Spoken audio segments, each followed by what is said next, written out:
प्रदूषण को लेकर अपडेट आ रहा है। 300 के नीचे है दिल्ली का ओवरऑल एक्यूआई। बड़ी जानकारी दे दें आपको, हालांकि अभी भी पुअर यानी कि खराब श्रेणी में दिल्ली का एक्यूआई बरकरार है।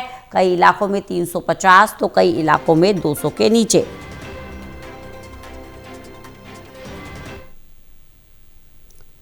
आसमान में स्मॉग नजर आ रही है, लेकिन अब तक जो हम देख पा रहे थे कि 350 से ऊपर या कहीं कहीं 400 के आंकड़े को भी दिल्ली का ओवरऑल एक्यूआई टच कर रहा था, उसमें सुधार है थोड़ा सा।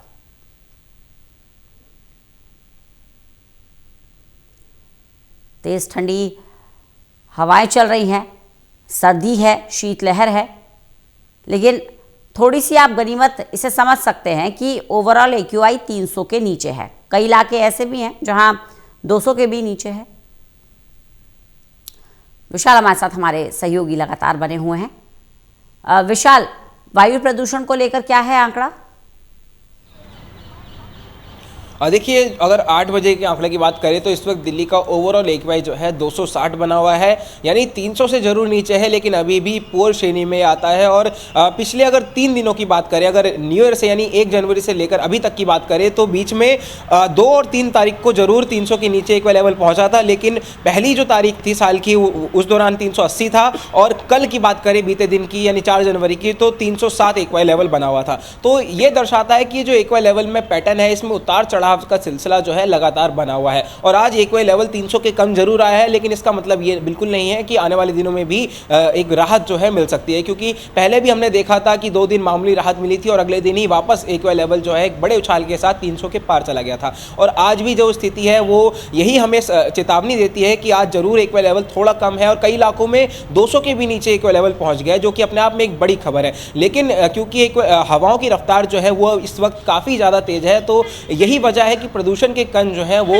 हवाओं के साथ आगे बह जाते हैं, इसी वजह से एक्यूआई लेवल कम हुआ है। लेकिन जो एक प्राकृतिक समाधान है, परमानेंट समाधान है, वो अभी तक दिल्ली को नहीं मिल सका है और इसको लेकर लगातार सरकार प्रयास जरूर कर रही है। लेकिन जो एक्यूआई लेवल है ये अपने उसी पुअर कैटेगरी में बना हुआ है। और नवंबर का महीना जो है, पिछले साल का नवंबर से लेकर जनवरी 2026 तक अभी तक दिल्ली को एक भी दिन जो है स्वच्छ हवा नहीं मिल सकी है, जो कि अपने आप में काफ़ी गंभीर विषय है। बिल्कुल। साथ ही साथ जैसा कि हम देख पा रहे हैं विशाल, कि कुछ इलाके ऐसे हैं जहां पर एक्यूआई 300 के पार है, तो वहीं कुछ इलाके ऐसे हैं जहां 200 के आसपास है। तो ये जो बड़ा डिफरेंस है 100 अंकों का, इसके पीछे क्या कारण है? देखिए, जो इलाके जहां पर एक्यूआई लेवल 300 के पार है वो दरअसल वो इलाके हैं जिन्हें अक्सर हॉटस्पॉट माना जाता है। और ये हॉटस्पॉट इसलिए होते हैं क्योंकि ये दिल्ली के या तो बाहरी इलाकों में होते हैं या फिर इंडस्ट्रियल एरिया में जो है सिचुएटेड होते हैं। और ऐसा सरकार का कहना है कि जब बाहर की गाड़ियां दिल्ली में प्रवेश करती हैं तो अपने साथ जो प्रदूषण होती हैं वो इन्हीं बॉर्डर पर आकर उनका रुक जाता है। और जब दिल्ली की गाड़ियाँ बाहर प्रवेश करती हैं दिल्ली से बाहर, तो भी उन दिल्ली की गाड़ी को जो प्रदूषण है वो बॉर्डर इलाकों पर जाकर थम जाता है। और खासतौर पर जो इंडस्ट्रियल इलाके हैं जैसे बवाना है, मुंडका है, पंजाबी बाग है, इन इलाकों में काफ़ी बड़ी इंडस्ट्रियां हैं, फैक्ट्री हैं, तो वहाँ पर जो है काफ़ी ज़्यादा प्रदूषण अपने आप ही बना रहता है। तो यही कारण रहता है कि अक्सर इन इलाकों में वायु प्रदूषण जो है वो 200 के पार ही दर्ज किया जाता है, हालांकि अभी 300 के पार है। और जो इलाके जहाँ पर एक्यूआई लेवल 100 की रेंज में पहुँच गया यानी 200 के नीचे है, तो ये वो इलाके हैं जहाँ पर या तो जंगल ज़्यादा है, पेड़ पौधे ज़्यादा है, हरियाली ज़्यादा है, या फिर वहाँ पर भीड़ भाड़ कम है। तो यही एक डिफरेंस है कि जो कुछ इलाकों में एक्यूआई लेवल 300 के पार है और कुछ इलाकों में 100 की रेंज में है। चलिए, बहुत बहुत शुक्रिया विशाल हमारे साथ जुड़ने के लिए, इस तमाम जानकारी के लिए।